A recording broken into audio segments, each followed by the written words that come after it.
പ്രകാരമുള്ള വകുപ്പ് കൂടി ഈ കേസിൽ ചുമത്തിയിട്ടുണ്ട്. അതായത് ഇപ്പോൾ പത്മകുമാറിനെ പുറത്തേക്ക് ഇറക്കുകയാണ്. മാധ്യമങ്ങളോട് പ്രതികരിക്കുമോ? വൈദ്യപരിശോധന പൂർത്തിയായിരിക്കുന്നു. സ്വർണ്ണക്കൊള്ളയിൽ അറസ്റ്റിലായ എ പത്മകുമാറിനെ ഇപ്പോൾ വൈദ്യപരിശോധനയ്ക്ക് ശേഷം എറണാകുളം ജനറൽ ആശുപത്രിയിൽ നിന്ന് പുറത്തേക്ക് ഇറക്കുകയാണ്. വലിയ തിക്കും തിരക്കുമാണ്.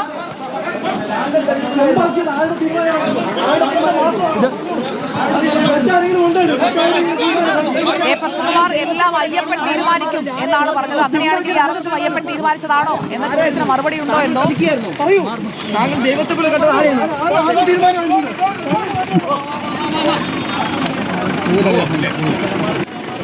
കൂടുതൽ പ്രതികരണങ്ങൾ ഇല്ലെന്ന് തോന്നുന്നു. പോലീസ് വാഹനത്തിലേക്ക് കയറ്റുകയാണ്. ശബരിമലയിലെ സ്വർണ്ണപ്പാളി കടത്തിയ കേസിലാണ് അറസ്റ്റിലായത്. അപ്പോഴാണ് അദ്ദേഹം പറയുന്നത് അയ്യപ്പൻ തീരുമാനിക്കും. ഹരിമോഹൻ, അയ്യപ്പൻ തീരുമാനിച്ചിപ്പോൾ അറസ്റ്റിലായതാണോ? അതെ സുജയ, അയ്യപ്പന്റെ തീരുമാനപ്രകാരമാണ് അറസ്റ്റ് എന്ന് പറഞ്ഞാൽ പോലും അതിൽ അതിശയോക്തി ഉണ്ടാവില്ല. കാരണം പത്മകുമാറിന്റെ ഭാഷയിൽ തന്നെ നമുക്കത് പറയാനും സാധിക്കും.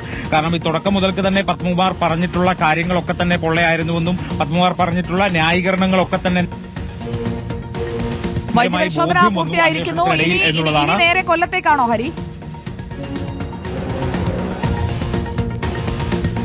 തീർച്ചയായിട്ടും സുജയ, ഇനി നേരെ കൊല്ലം വിജിലൻസ് കോടതിയിലേക്കാണ് കൊണ്ടുപോവുക. വാഹനം ജനറൽ ആശുപത്രിയിൽ നിന്ന് പുറത്തേക്ക് ഇറങ്ങിക്കഴിഞ്ഞു. നമുക്ക് ദൃശ്യങ്ങളിൽ കാണാൻ സാധിക്കും പുറത്തേക്ക് വരുന്ന വാഹനങ്ങൾ.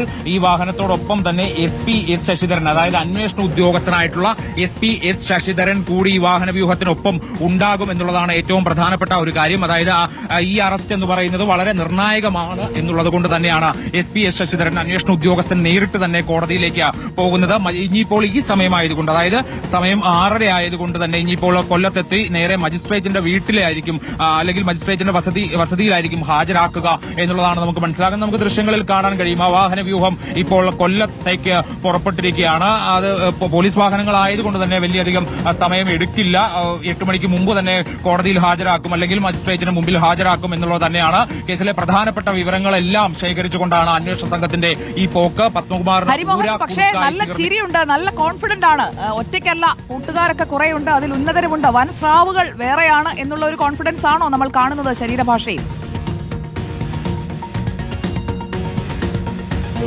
SITയുടെ ഭാഗത്ത് നിന്ന് ലഭിക്കുന്ന ഒരു വിവരപ്രകാരം പത്മകുമാറിനെ വീണ്ടും ചോദ്യം ചെയ്താൽ ഒരുപക്ഷെ കൂടുതൽ കാര്യങ്ങൾ അറിയാൻ കഴിയുമെന്നുള്ളതാണ് സുജയ നമുക്ക് മനസ്സിലാക്കാൻ കഴിയുന്നത്. അതായത് ഓരോരുത്തരെ ചോദ്യം ചെയ്യുന്നതോറും ഓരോരോ സ്രാവുകളിലേക്ക്, അതായത് ചെറിയ മീനിൽ നിന്ന് വലിയ വമ്പൻ സ്രാവുകളിലേക്ക് അന്വേഷണം പോവുകയാണ്. പത്മകുമാറിനെ ചോദ്യം ചെയ്താലും ഒരുപക്ഷെ അവിടെ നിൽക്കില്ല, കൂടുതൽ ആളുകളിലേക്ക് ഇത് എത്തിച്ചേരാനുള്ള സാധ്യതയുണ്ട് എന്നുള്ളത് കൂടി SIT മനസ്സിലാക്കുന്നു. അതുകൊണ്ട് തന്നെ ഇപ്പോൾ വരും ദിവസങ്ങളിൽ കസ്റ്റഡിയിൽ വാങ്ങിക്കൊണ്ട് പത്മകുമാറിനെ ചോദ്യം ചെയ്യും എന്നുള്ളത് തന്നെയാണ് SITയുടെ തീരുമാനം. അങ്ങനെ കൂടുതൽ ആളുകളിലേക്ക് സുജയ് സൂചിപ്പിച്ചതുപോലെയുള്ള സ്രാവുകളിലേക്ക് കൂടി അന്വേഷണം എത്തിക്കഴിഞ്ഞാൽ അതൊരു പക്ഷേ SITയുടെ കൈകളിൽ നിൽക്കുന്ന ഒരവസ്ഥയിലായിരിക്കില്ല. പക്ഷേ ഹൈക്കോടതിയുടെ നേരിട്ടുള്ള നിർദ്ദേശപ്രകാരമുള്ള അന്വേഷണമായതുകൊണ്ട് തന്നെ ഹൈക്കോടതി നേരിട്ട് തന്നെ ഇക്കാര്യത്തിൽ വമ്പൻ സ്രാവുകളിലേക്ക് അന്വേഷണം പോകണമെന്നുള്ള നിർദ്ദേശം നൽകിയിട്ടുണ്ട് എന്നുള്ളത് കൊണ്ട് തന്നെ SITക്ക് ധൈര്യമായി അന്വേഷണവുമായി മുന്നോട്ട് പോകാം എന്നുള്ളതാണ് ഇതിനകത്ത് ഏറ്റവും പ്രധാനപ്പെട്ട കാര്യം. അതിനി അറിയേണ്ടത് ഉണ്ണികൃഷ്ണൻ പോറ്റിയിൽ തുടങ്ങി പത്മകുമാറിൽ അവസാനിക്കുന്ന കേസാണോ, അതിനപ്പുറത്തേക്ക് ഇനി പോകുമോ എന്നുള്ളതാണ് ഏറ്റവും പ്രധാനപ്പെട്ട കാര്യം.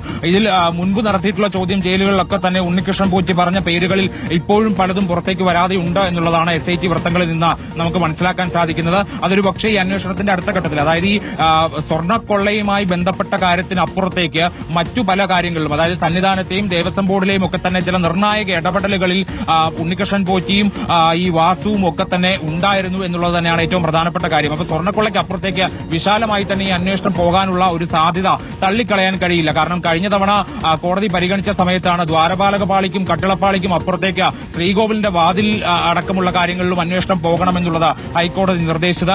ഇനിയിപ്പോൾ ഈ പത്മകുമാറിൽ നിന്ന് ലഭിച്ച വിവരങ്ങളുടെയൊക്കെ അടിസ്ഥാനത്തിൽ കോടതിയെ സമീപിക്കുമ്പോൾ അല്ലെങ്കിൽ കോടതിയിൽ അടുത്ത റിപ്പോർട്ട് ഡിസംബർ 3 സമർപ്പിക്കും. ആ റിപ്പോർട്ട് സമർപ്പിക്കുന്ന ഘട്ടത്തിൽ അതിലെ വിവരങ്ങൾ കൂടി അടിസ്ഥാനപ്പെടുത്തി ഹൈക്കോടതി എന്തായിരിക്കും നിർദ്ദേശിക്കുക എന്നുള്ളതാണ് നോക്കിക്കാണേണ്ടത്. പക്ഷേ എന്തായാലും നിശ്ചയിച്ച സമയത്തിനുള്ളിൽ ഇതൊന്നും പൂർത്തിയാകില്ല എന്നുള്ള കാര്യം കൂടി SIT അറിയിക്കും. കാരണം ഇത് തുടക്കത്തിൽ കരുതിയിരുന്നത് പോലെ ഉദ്യോഗസ്ഥ പങ്കിന് അപ്പുറം അപ്പുറത്തേക്ക് കാര്യങ്ങൾ പോയിരിക്കുന്നു. അതുകൊണ്ട് 6 ആഴ്ച മതിയാവില്ല, അതിനപ്പുറത്തേക്ക് വിശാലമായി തന്നെ അന്വേഷണം മുന്നോട്ട് പോവേണ്ടതുണ്ട് എന്നുള്ള കാര്യം SIT ധരിപ്പിക്കും.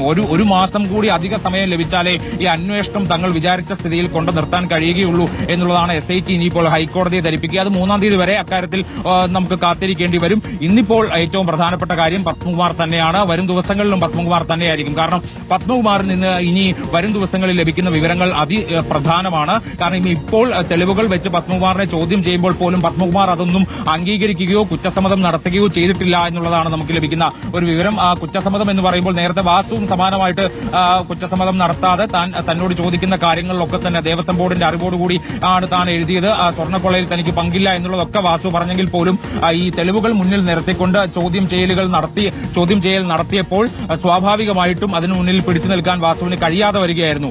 ഇത്തവണ പത്മകുമാറിന്റെ കാര്യത്തിലും അതൊക്കെ തന്നെയായിരിക്കും സംഭവിക്കുക എന്നുള്ളതിൽ സംശയമില്ല.